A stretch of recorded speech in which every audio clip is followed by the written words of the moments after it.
आमची पहिली आम्ही तुम्हाला ओळख करून देतो. म्हणजे आमचा एक ग्रुप आहे सायराईट मैत्री ग्रुप. म्हणजे अर्थात म्हणजे आमचे जे ट्रेनमध्ये भजनं असतात, जे आमची सकाळी आपण कामाला जातो तर थोडासा कुठेतरी नामस्मरण व्हावं, कारण की आपल्याला दिवसभराच्या प्रवासामध्ये काय आपल्याला दिनचर्येमध्ये आपल्याला काय वेळ भेटत नाही, परंतु एक कुठेतरी देवापर्यंत पोहोचावं म्हणून आम्ही ट्रेनमध्ये सर्वजण भजनं करतो. ती जी मुलं आहेत, जी आमची सगळे मित्रमंडळी आहेत, ती अशीच प्रत्येक ग्रुपमधून एक एक मुलगा ज्याला आवड आहे समाजकार्याची, अशी सर्व मुलं आम्ही एकत्र येऊन एक सैराट मैत्री ग्रुप.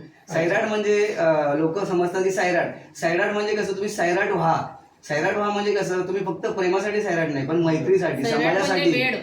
वेळ लागलं पाहिजे, वेळ लागलं पाहिजे, कुठल्याही कार्याचा वेळ लागावा म्हणून आम्ही नाव ठेवलं की सैराट म्हणून.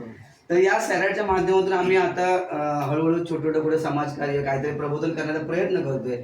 आम्ही आता ते कार्यक्रम केला एक लोकांसाठी. त्यानंतर आता असं आम्हाला समजलं की आपण पण काहीतरी समाजासाठी, आपल्या समाजाला काहीतरी देणं लागतंय. आपण या आयुष्यामध्ये आलोय या समाजासाठी, आम्ही समाजाने आपल्याला घडवलंय, तर आपण समाजाला काहीतरी देणं आहे म्हणून आम्ही त्यासाठी काहीतरी छोटासा प्रयत्न म्हणून. खरं तर हा आमचा जो प्रयत्न आहे तो खूप छोटा आहे. आणि खरं तर म्हणतात ना की देणाऱ्याने देत जावे आणि घेणाऱ्याने घेत जावे, देता देता एके दिवशी देणाऱ्याचे हात घ्यावे. म्हणजे काय तर आज आपण दुसऱ्याकडून घेतलंय, परंतु अशी एक वेळ यावी की आमच्याकडून पण काहीतरी कार्य घडावं, म्हणजे माझे पण हात तसे देण्यासारखे व्हावे.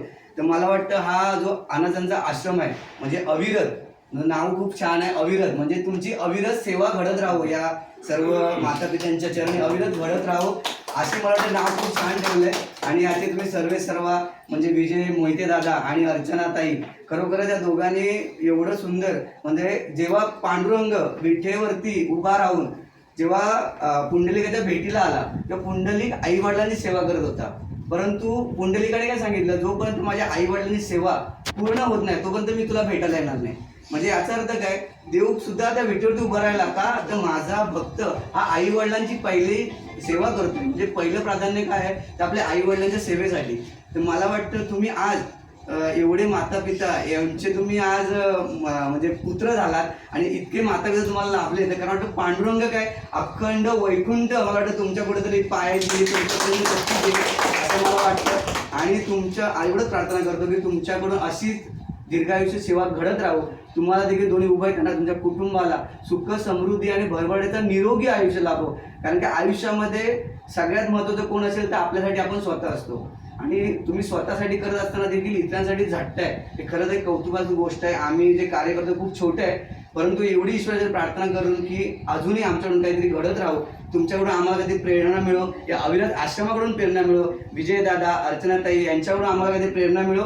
आणि आमची सेवा खरं तर आम्ही भजन मंदिरात करतो, मठामध्ये करतो, रावळी देव आपण फक्त बघतो, तो मूर्तीमध्ये असतो, परंतु आपल्याला तो भेटेल की नाही माहिती नाही.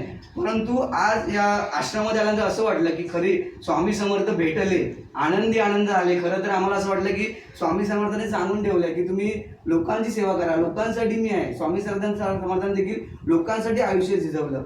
तर मला वाटतं कुठंतरी आमची ही जी मुलं आहेत, आम्ही सगळे मित्रमंडळ, सैराट आमचा ग्रुप, सैराट मैत्री ग्रुप, म्हणजे दुःख अडवायला उंबऱ्यासारखा, तसं कुठेतरी आमचं दुःख देखील मला वाटतं आश्रमामध्ये आल्यानंतर कुठेतरी थोडंसं कमी होईल. आणि अशीच आम्हाला देखील अशीच बुद्धी आणि यश मिळवून दे की आम्ही पण कुठेतरी थोडंसं समाजकार्य करण्यासाठी पुढे येऊ. आणि अशी तुमच्यासारखी सेवा, विजयदादासारखी सेवा, अर्चनाताईसारखी सेवा, या कुटुंबाची सेवा आम्हाला देखील कुठेतरी लाभो.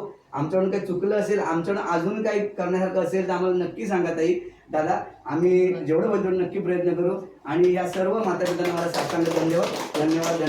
रामकृष्ण हरी.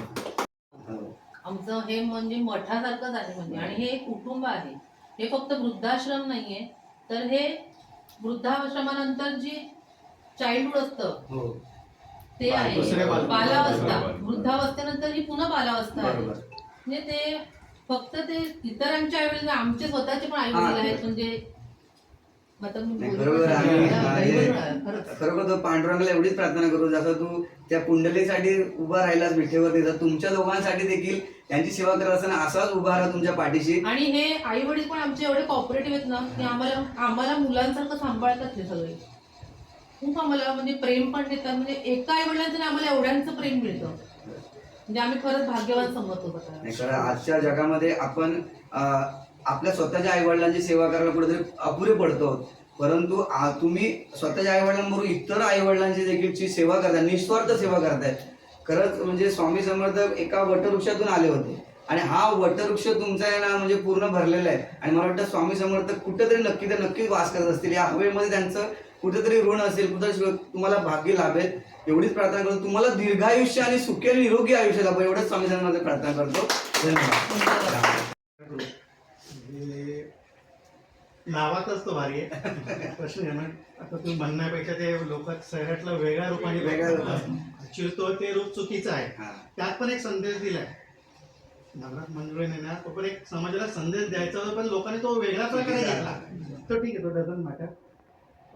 तुम्ही आलात, तुमची स्वामीनी तुम्हाला सद्बुद्धी दिली, म्हणजे तुम्ही ऍक्च्युली मला आवडतं भजनाचे, माझ्या खूप वेळ आहे मला, पण मी बघत असतो युट्यूबवर रील नाही करतात मला, ठीक आहे होतं कधी कधी. पण आता आलात हे बोली करणारच म्हटलं बरं झालं.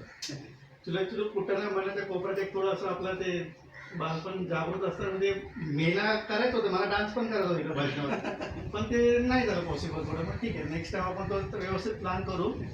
आणि तुम्ही ह्या वस्तू दिल्या, ह्या गरजेपोटी आहेत, पण हे देण्यामागे तुमची जी मनात इच्छा आली ना, ती आमच्यासाठी महत्वाची आहे. ही तुम्ही जी आपुलकीने आणलं, सगळ्यांना खाऊ घातलं, तो भाव महत्वाचा. आणि त्यांच्या चेहऱ्यावरचा आनंद आम्ही नेहमी जपतो, तो आम्ही प्रयत्न करत जपतो. म्हणजे मी काय मोठा नाही, पण प्रयत्न करतो.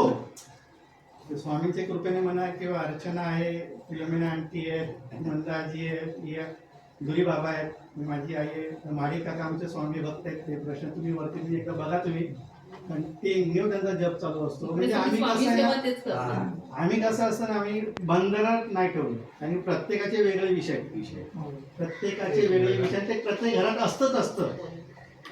वगैरे जास्तच करतो. ते माझा रूम बघा, मी मोठेपणा करत नाही. स्वामींनी सांगून मोठेपणा करायचं, मोठं नाही करायचं. मला सहकार्य केलंय, तशी त्यांचा मी आभारी आहे. मला मी स्वामींच्या याच्यामध्ये असतो, मग त्याच्यामध्ये मला समाधान मिळतं. बस काही वेळा चमत्कार पण बघितले, दिलेत मला, त्यांना सांगितले, त्यांचं सहकार्य सतत माझ्याबरोबर असतं. त्याच्यामध्ये मी त्यांचा तुमच्यामुळे कुठेतरी ती स्वामींची कुठेतरी वास सगळीकडे मला वाटतं कुठे पसरते, सहवास पसरतो सगळीकडे. कसं आहे ना, म्हणजे आम्ही पिल्ला दिले, अंडे घालते, ते फक्त खाऊ घालत नाही, ते नजरेने कसं सांभाळतात तो भाग आम्ही करण्याचा प्रयत्न करतो. पण ते आजी आजो पण आम्हाला मदत करतात, नो डाऊट. म्हणजे ते ऐकतात, कधी कधी आम्हाला ओढाव पण लागतो. गोळ्यांना खाणं, एक नाही खाणं, मग आपल्यात म्हणजे वेळ पाळा, वेळेत बंधन ठेवतो आम्ही त्यांना. असं एनिवे बरं वाटलं. थँक्यू, धन्यवाद.